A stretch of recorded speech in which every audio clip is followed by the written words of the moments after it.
പാതവില തട്ടിപ്പ് കേസിൽ അനന്തു കൃഷ്ണനെ 2 ദിവസം ക്രൈംബ്രാഞ്ച് കസ്റ്റഡിയിൽ വിട്ടു. അന്വേഷണവുമായി സഹകരിക്കുമെന്ന് അനന്തു കൃഷ്ണൻ മാധ്യമങ്ങളോട് പറഞ്ഞു. അനന്തു കൃഷ്ണന്റെ കടവന്ത്രയിലെ ഓഫീസിൽ മാത്രം നടത്തിയ പരിശോധനയിൽ 143.5 കോടി രൂപയുടെ തട്ടിപ്പ് കണ്ടെത്തിയതായാണ് ക്രൈംബ്രാഞ്ച് കസ്റ്റഡി അപേക്ഷയിൽ പറയുന്നത്.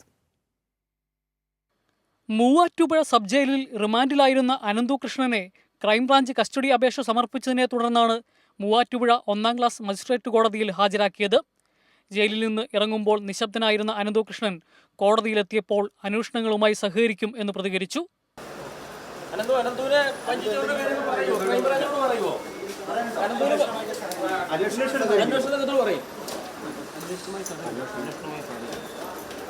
ക്രൈംബ്രാഞ്ചിന്റെ കസ്റ്റഡി അപേക്ഷയിൽ ഞെട്ടിക്കുന്ന വിവരങ്ങളാണ് ഉള്ളത്. അനന്തു കൃഷ്ണന്റെ കടവന്ത്രയിലെ ഓഫീസിൽ 3 ദിവസം നടത്തിയ പരിശോധനയിൽ മാത്രം 143.5 കോടി രൂപയുടെ തട്ടിപ്പ് കണ്ടെത്തി.